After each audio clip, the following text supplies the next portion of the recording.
Europe 1, 7h26, Thomas Soto. Ce sera la prochaine étape après le discours de politique générale. Place à la nomination des secrétaires d'État. Et puis tiens, puisque vous êtes encore là, René Dosière, vous rentrez vous dans le gouvernement ou pas? Non, je n'ai pas été appelé, en tout cas jusqu'à présent. Visiblement, c'est peut-être un peu tard. Hein. Bonjour Caroline Roux. Pourquoi pas, ça peut se faire dans la dernière ligne droite, vous savez. Il devrait être une dizaine en tout cas à entrer au gouvernement. Ça vous plairait de rentrer?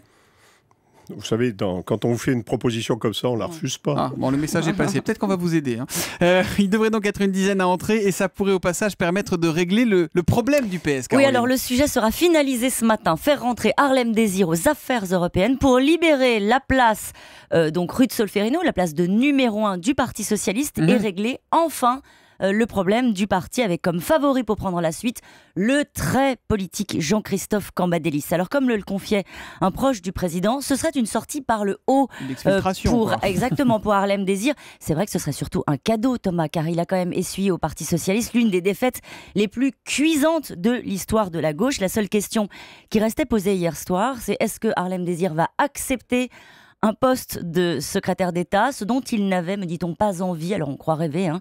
Est-ce qu'il va continuer sur sa lancée comme tête de liste aux européennes en Ile-de-France, quitte à devoir assumer un deuxième four électoral? Bon, a priori, il est donc sur la liste des entrants. Harlem Désir, ça réglerait un problème. Et pour les autres postes, alors on joue au qui va où? Qui sont les favoris? Vous voulez vraiment jouer à ça? On peut essayer. Bon, allez, on va prendre un risque. Il y a plusieurs catégories. Les anciens ministres qui bataillent pour rester.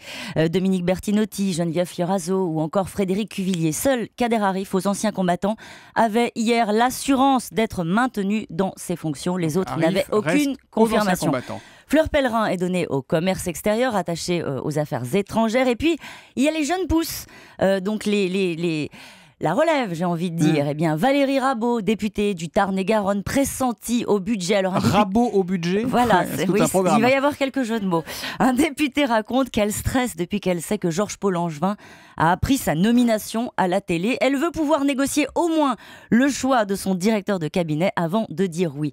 Alors, il y a aussi ceux et celles dont les cotes flambent comme ça. D'un coup, on parle depuis hier soir de l'arrivée d'une élue du 18e, énarque Catherine Joly, une ancienne du cabinet de Benoît Hamon. Elle serait donnée à la ville. Bref, ça va encore se faire dans les dernières heures, cette affaire. C'est ça. C'est les pires heures d'ailleurs, Thomas. Hein. C'est une bataille sourde entre les ministres pour arracher le plus de secrétaires d'État. Fabius, par exemple, il paraît on veut 3. Marisol Touraine en espère 2. Un casse-tête pour équilibrer les courants du Parti Socialiste, assurer une représentation géographique. Il paraît qu'il y a un problème, il n'y a personne qui vient du Sud-Est. Assurer la parité, le renouvellement et faire valoir le professionnalisme.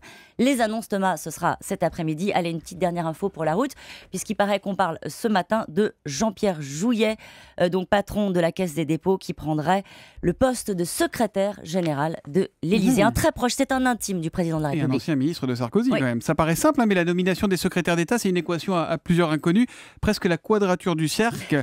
Attendez, je vois que est nommé ministre d'État à l'info politique, c'est Caroline Roux. Bravo Caroline. J'accepte. Ça tombe bien, on se retrouve demain matin à 7h25 sur Europe 1.